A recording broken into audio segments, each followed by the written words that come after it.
I'm Paul, I'm Steve. and this is Check Your Shelf.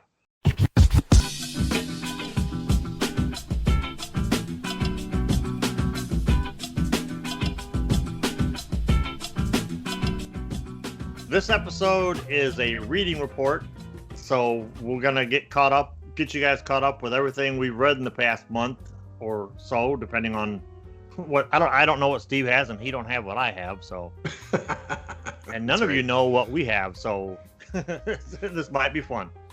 It is kind of weird because the whole month of May we were reading the same stuff because we're doing mayhem, but now we're off reading our own things. I'll start very briefly. I'm still reading Man in the High Castle. It's my book that when I go to bed, I read it until I get sleepy. So it's going really slow, but I'm a little over halfway through now, and I'm liking it. It's they probably get through. If you were like, okay, how far along are you in the TV series? Probably episode 2. Even though I'm like halfway done with the book. Obviously, or I think it's obvious, but we'll see when I get done reading it if the TV show just took the themes and kept going and made stuff up that's not in the book. We'll see. But so far it's pretty faithful to the same characters are in it. The same stuff is happening as happened in the TV show. So I like the writing style. It's pretty good. Generally, it takes me a while when that's the way I'm reading, but now that we're kind of targeting sometime in the next few weeks for me to do a report out on it, I need to finish it. So I'll probably start reading it in other common reading areas. It's on my phone, so I always have it with me. Yes. I think we know what you're talking about. Yeah, my easy chair when everybody else is watching TV. Oh yeah, absolutely. That's exactly where my mind went. I pretty much have read nothing but short stories and 2 novels, short novels this month, mainly because I've been trying to escape reality, and being as it's been so damn hot up here, I know it was no picnic down by you. I basically would just, convalesce on my front patio under the shade tree until the heat was so bad that I couldn't stand it anymore. So I managed to squeeze in quite a few short stories, and I got on an Algernon Blackwood kick, and because I found one that we can possibly use for our Dead of Winter, so I'm reading that one. There you go. I'm about halfway through The Glamour of the Snow, and so far it checks all the boxes. I'm just curious how it's going to land. I haven't read it yet. I've never read it, but I also read his short story, The Doll, which if you ever watched Night Gallery, Glamour of the Snow. Sorry. Yes. The Doll. If you ever watched Night Gallery, it's one of the better episodes. This British colonel is being terrorized by this evil-looking doll that got delivered by somebody from India who had done him wrong. Yeah.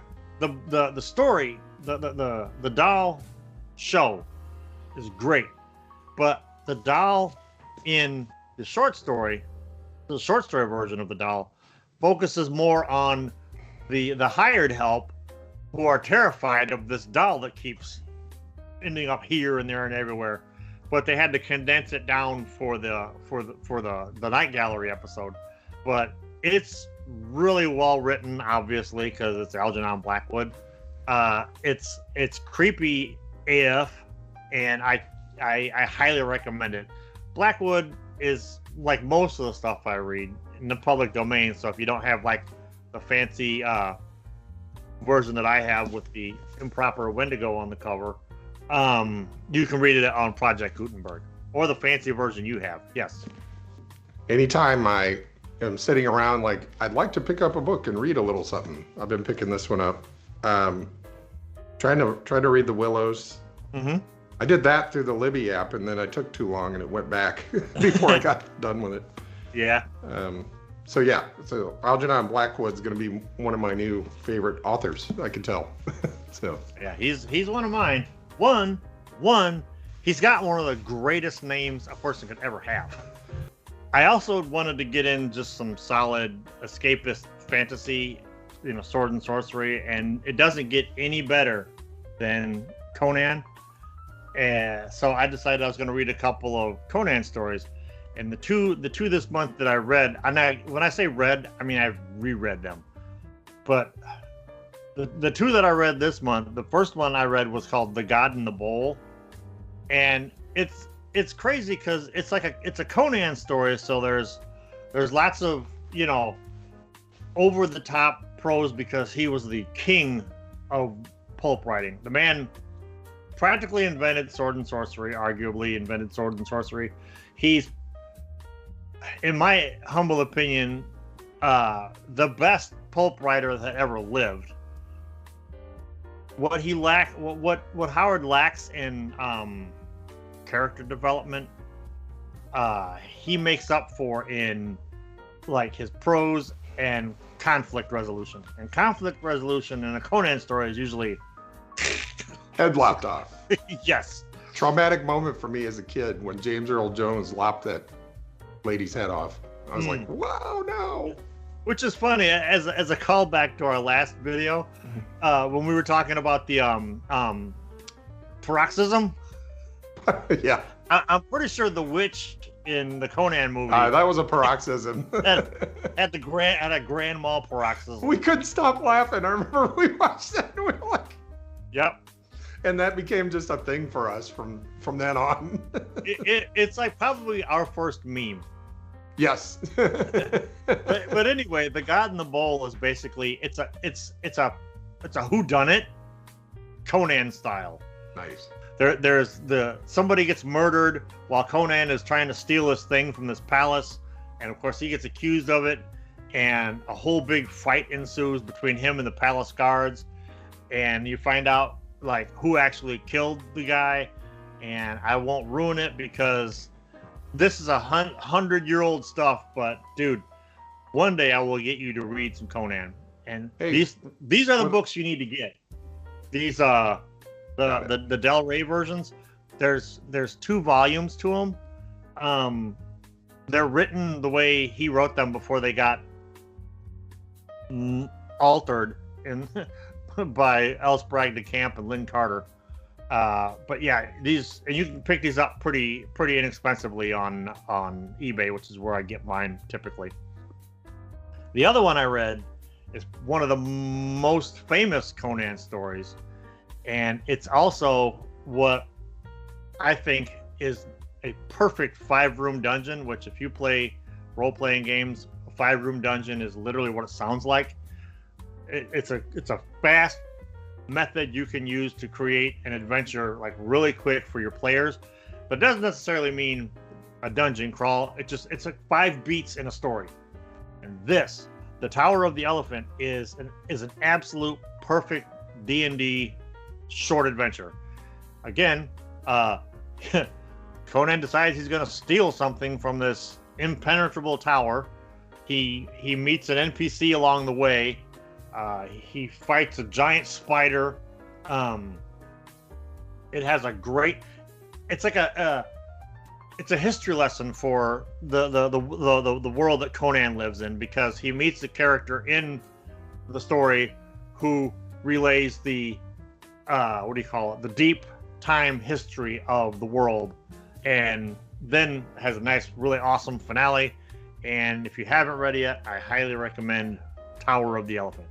Speaking of upcoming shows, we're going to do a deep dive into, I haven't decided which one yet, but there's this author I really like. I've liked him since before he was famous. His name is Jason K. Pargin, and he used to write under the pseudonym David Wong. And he was one of the editors at Cracked. Before he was the editor there, he was one of the contributing writers. And he had a whole career there. And then, of course, Cracked became something different, and I haven't even been to Cracked.com in a long time. I don't know if it's still going, but that's been a minute for me. Yeah. So he actually published as a serial on Cracked.com this story that, if you've seen the movie, will sound familiar. Paul Giamatti was in it. It's called John Dies at the End. Yeah, I saw it. Like, so the title spoils it.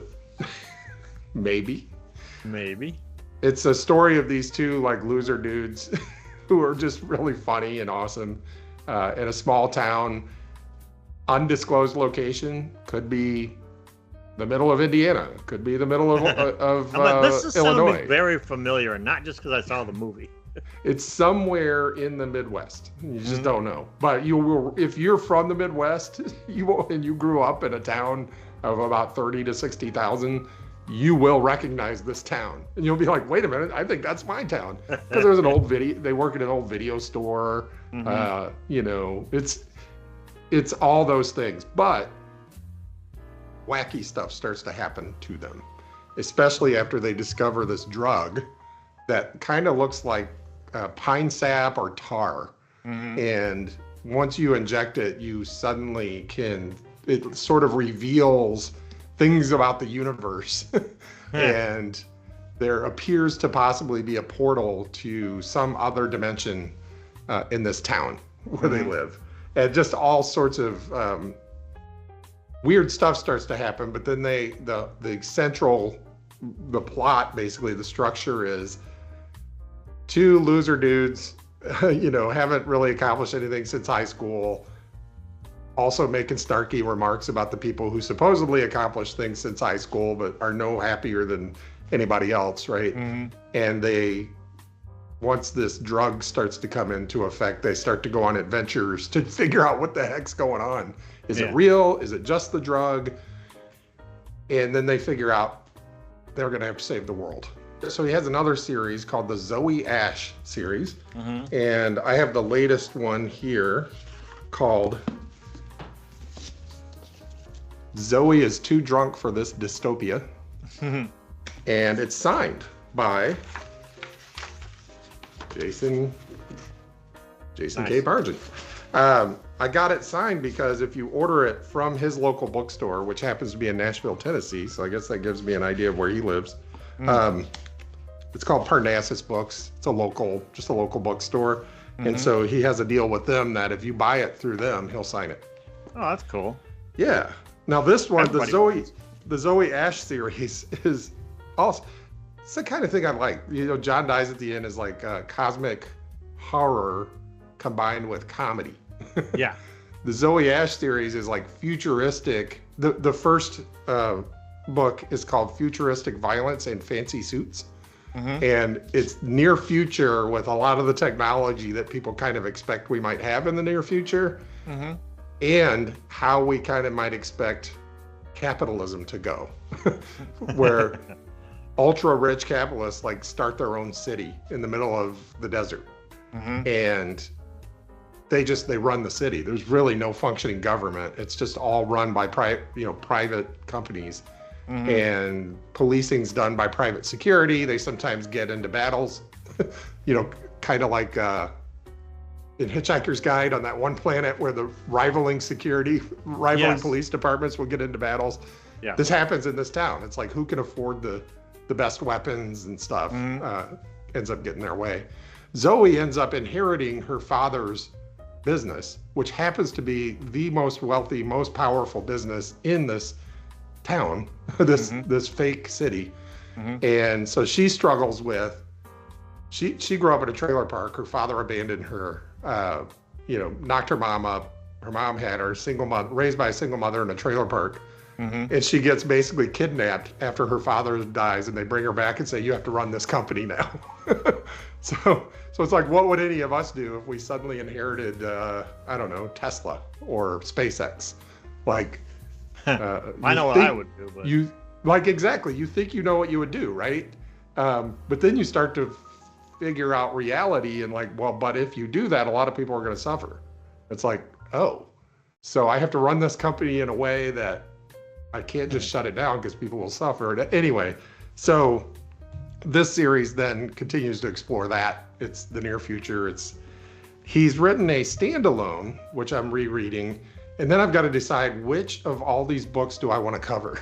He wrote a standalone that's called I'm Starting to Worry About This Black Box of Doom. And it explores themes like social media, us always having to be on, and always everything we do is visible. It's the surveillance state. And again, the relatable characters are just everyday people who get thrust into this. It's the best. Just thrust into this adventure that they didn't really choose. Yes. And they've got to deal with all these themes of money, power, government's gone amok, and a black box of doom. There is a black box of doom that they don't know what's in it. They just know they have to deliver it across the country, and nobody can know they're doing it. They can't get caught. So they got to get rid of their phones. They got to get rid of everything that might allow them to be tracked. And wackiness ensues. As far as I'm concerned, review them all. In fact, we could even put them on our shelfie episodes. Oh, now, yeah.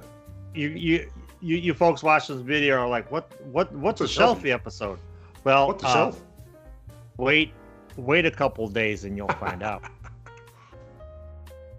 So while I was on a Howard kick, because Robert E. Howard is like Lay's. You can't just read one.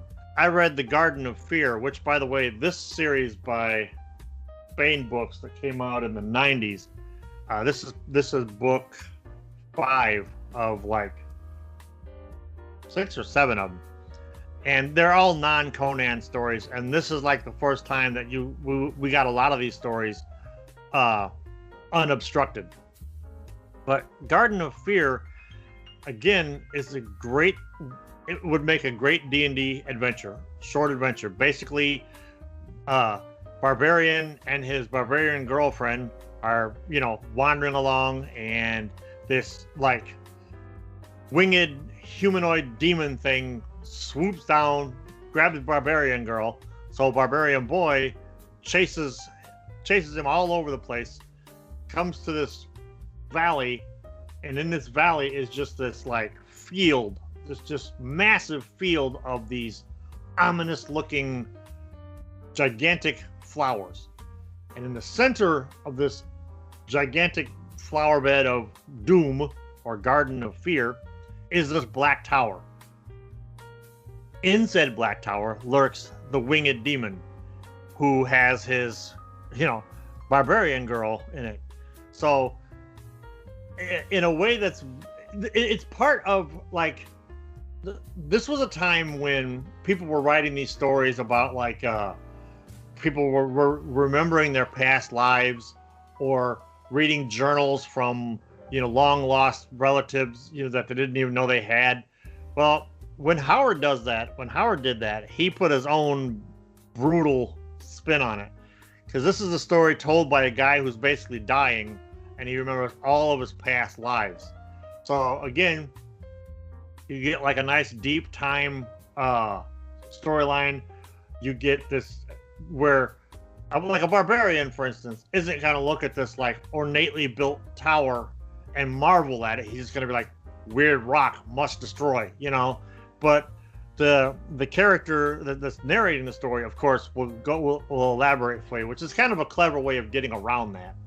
Because I remember there was some like barbarian sword and sorcery movie that I watched, when I was a kid, and this practical caveman. That's gonna be my new moniker, the practical caveman. This guy who was practically a caveman was describing, we must go into the crevasse. So it was a way around that. But the barbarian figures out this really cool way of accessing the tower with getting through the Garden of Fear. He finds this really cool way to do it. I won't spoil it too much. And then the fight scene between the barbarian and the demon is just bloody great Howardian action. It's bloody great, old chap. Yeah. I recommend anything Howard wrote, but it is fun to read stuff that isn't Conan. I don't think it's pronounced Howardian. I think it's pronounced Howardian. Howardian? Like Edwardian, but Howardian. Michael K. Vaughn would know. So if he's watching, he can correct us in the comments. He can correct us in that Vaughnian way that only he can do. That's the truth. Anyway, Garden of Fear. Find it, read it. Let me know what you think down below. Let me know what you think down below about any of this stuff, honestly, that we've been talking about. I'm still reading. It's my comfort read. Mm-hmm. It's the space opera known as Expeditionary Force. It's up to 18 now, and I haven't read the latest one. I haven't listened to the latest one because I'm going through everything else because I'm going to have to pay for it one way or another. Because I ended my Audible subscription, so I'm going to have to figure out a way to listen to the latest one without giving Jeff Bezos any more money, though he kind of needs it. You know, you spend $50 million on a wedding in Venice, you kind of need the money. Especially when she's going to divorce you in a couple of years and take half of the fortune. So take half. And then give it to charities and do good things with it like a normal human should. So suddenly he'll only have $100 billion. Anyway, so it's good. I've talked about it a lot on this show. If this is your first episode, I'll just real briefly. The first in the series is called Columbus Day, which is a very fitting name. It happens to be Columbus Day, and the Earth is invaded by aliens. But instead of being one of these, small plucky group of ex-military gets together and defeats the aliens, like would never happen. I mean, if they're powerful enough to make it here, we don't stand a chance. So this one is like there is a plucky group, but they don't defeat the aliens. The aliens end up colonizing Earth, and it goes about how you would expect, which is why it's Columbus Day. And he even makes reference to that. It goes about how you would expect. When a more powerful, technologically sophisticated civilization colonizes what they consider to be savages. Yeah. So it kind of goes that way. But there is the dude meets an AI named Skippy, and the AI helps him. He's off world by this time. The colonizers use humans as cannon fodder on other worlds. Yeah. But he meets this AI who's able to help him, make things go better. And there are a bunch of different alien races in the galaxy, and so each more powerful than the last. So that's how he gets 18 books going, and each book is like 14 hours long. Yeah. The stakes just keep going up and up. And you get a lot of the same, it's the interactions and a lot of the same beats in each book. But you're just sitting there like going, okay, now how are they going to get around that? It also led me to, since there's this AI, a lot of people who read this are also fans of the Babaverse. Have you heard of the Babaverse? No, but if you hum a few bars, I might be able to. The Babaverse is the first one in this. It's a 5-book series. The first one, I had to pull this up because it's been a minute since I read these. It's called We Are Legion, We Are Bob. And basically, it's what would happen if you got your head cryogenically frozen so that, maybe some point in the future you could be revived. But instead of being revived in the way you thought, the way society went in a couple hundred years, is they actually, against any desire you would have had, they basically turn you into an AI. So now you're still you're conscious again with all the memories you had and all the personality, but now you're an AI with the processing power and speed of an AI. And then they shoot him off into space and basically make him a von Neumann probe. And a von Neumann probe is it's a hack to when you don't have faster than light travel. You can go to another star system, and if you can get near the speed of light, you can't get to the speed of light if you have any mass at all, but you can have just a minimal amount of mass, get accelerated to near the speed of light so that you can get to another star system in 4 to 6 years or whatever it would be. And then you're going to use the resources of that star system to make more von Neumann probes. and send those out. And you could basically colonize the universe or the galaxy that way. So that's what Bob is. His name was Bob, and he goes out and starts doing that. It's pretty good for the first 3 books. As you get into like the 4th and 5th book, it's just like it's like if a libertarian, like it's a libertarian dream of if only they made me have godlike powers, I would do the right thing and prevent bad actors from doing the wrong thing, all while making sure society progressed in the way that it's supposed to. So it's libertarians. According to me. According to me. Yeah, it's the paradox of the libertarian, right? Who's like, everybody should have free will and to do whatever they want without government interference. And the only way that would work is if I were the government and I would make sure people didn't do bad things defined by me. Some of you may die. Yeah. So anyway, it's okay. I'll close out this episode letting I finished book 9 of the Trailsman. Finally. Yeah. Tim from Secret Fire Books read his introduction to the Trailsman series was book 10, and he hates it. He absolutely he doesn't like the fact that it was front-ended with so much smut that it took forever to get to the plot. But I'm telling you, man, if you've got it, go back and read book 9 after you've recovered from book 10, because it sounds awful. This is actually okay. There's only like 3 sex scenes in the book, and it's only 150 pages, so it's a pretty fast read. And each sex scene is 49 pages. No, they only average out to be about two full pages. But again, though, you are faced with every single time, because these are the adult westerns.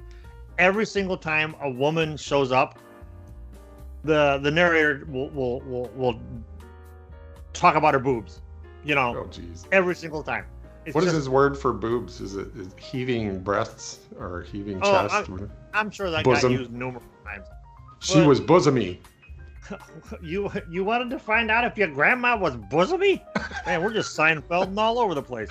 Anyway, this is actually a really good plot. Dead Man's Saddle. Fargo, I think his name is. He's hired by like this bosomy blonde woman, these bankers, the military, to track down this extremely beautiful handcrafted saddle. And he knows right away there's something wrong with why all these people want this saddle. And the reason why they want this saddle, I'm not going to spoil it for anybody, but it's really cool why they want it. It ties together really nicely. It has a lot of action at the end, which there's action throughout the whole book, but and it reads really fast. They're not the best books written in the world, because there's really one reason to read these.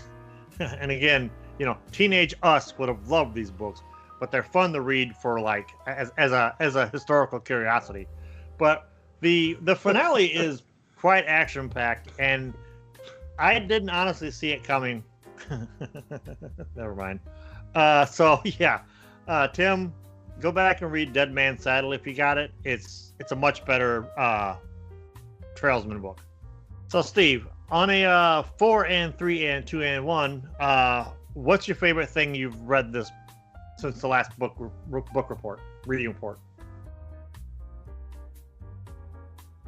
I'm really Man in the High Castle. I'm liking it more than I thought I would. So yeah, that's gonna be my answer. Only because I haven't read any of Jason K. Pargin's latest books. So if I go back and reread those, that'll be my new answer. Right. Awesome. I'm gonna go with Latani Point. But if you want to find out what I feel about Latani Point, because I left it out of this video, in a couple days we're gonna be releasing our first Shelfie episode. So where I'll talk at length about this book. So check it out. So for Algernon Blackwood, Bob, Bob, Trailsman, Bob Wong, David Wong, Conan. I'm Paul. I'm Steve. And the next time you're looking for something to read, check your shelf.